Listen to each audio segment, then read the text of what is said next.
అయితే తన తండ్రికి విలువల కంటే ఎక్కువ ఉన్నటువంటి పవన్ కళ్యాణ్ గారు అటువంటి మీరు ఆయన మీద మాట్లాడడం తప్పు అని చెప్పి ఆయన అంటే ఇది ప్లాన్డ్ గా ఆడెవడో పోయి జై జనసేన అన్నాడు. ఇటాటి రాజనాల చేష్టలు వద్దు. అంటే మీరు నిజంగా ఏం చేయాలి అంటే ఇందాక ఒక మాట అన్నాడు సారు, అది నేను అడుగుతున్నా. కన్సిస్టెంట్ గా మీరు చెప్పింది ఇది చేయలేదని వీధిలోకి వచ్చి తొడగొట్టి నిలబడి అడగమనండి జగన్మోహన్ రెడ్డి గారిని. ఎస్ చేయలేకపోయాం, 1 నెలలో 2 నెలల్లో చేస్తామని స్వీకరిస్తాం. అది కానీ విధానపరమైన విమర్శలు. అవును ఇప్పుడు ఏం చేయాలి? పాపులందరూ పాపం పద్మనాభరెడ్డి గారి మీద దాడి జరిగింది అని చెప్పి అదొక సెంటిమెంట్ పెట్టి మీరు చూసారా లేదో, సినిమాలో లాగా ఏడుండే వైసీపీ వాళ్ళంతా ఇప్పుడు ఆ చుట్టూ చేరిపోయినారు. దీనికి తక్షణం ఏం చేయాలి మనం అంటే ఎలా ఈ విషపు వృక్షాలకు నీళ్లు పోయాలి, ఏమి ఎరువులు వాడాలి, ప్రజల్ని ఎలా ఇది ఇంకా ఇవేనా? గులకరాయి తగిలింది, ట్రాక్టర్తో తిట్టారు, ఇది జనసేన అయింటుంది. మీరు ఇలాంటి కుట్రలు పన్నే కొద్దీ ఆ ఉన్న 1% ఓటు శాతం కూడా ఆ జిల్లాల్లో మీరు కోల్పోతారు. నేను క్యాస్ట్ నమ్ముకోను, ఇంకోటి నమ్ముకోను, నాకు మీకు విలువ లేక కాదు, నన్ను ఒకసారి నమ్మండి అని చేతులు జోడించి నా నాయకుడు అడిగితే మొత్తం పటాపంచులై పడుకున్నారు అక్కడ అందరూ. ఏదైతే మాది ఎంత బాగా గొప్పలు చెప్పుకున్న వాళ్ళందరూ.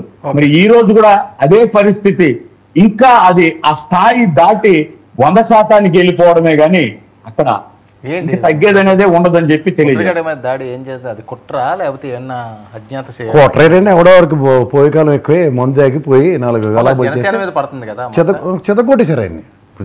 క్షేత్రస్థాయిలో తెలుగుదేశం జనసేన ఎలా కొట్టుకుంటున్నారో ఒకసారి వీడియోలో మీ రిపోర్టర్లు అడిగితే గ్రౌండ్ రిపోర్ట్లో చెప్తారు. వాళ్ళకి ఫ్రిక్షన్స్ ఉన్నాయండి. ముఖ్యంగా ఏంటంటే ముద్రగడ గారు ఎప్పుడైతే నేను రెడ్డి అట్లా కాదు, దేని కలుపుతున్నారు మీరు?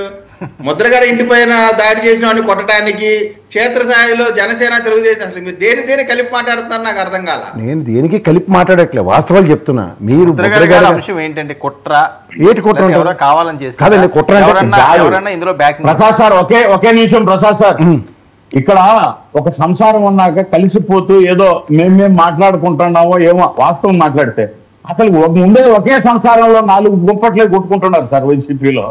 ఈయన వల్ల పోయింది, ఈయన వల్లే పోయింది. 4 కుంపట్లని ఇప్పుడు ముద్రగడ గారి ఇంట్లో కూడా వాళ్ళ అమ్మాయి జనసేన పార్టీలో ఉంది, ఆయన వేరేగా నేను రెడ్డిని ప్రకటించాను.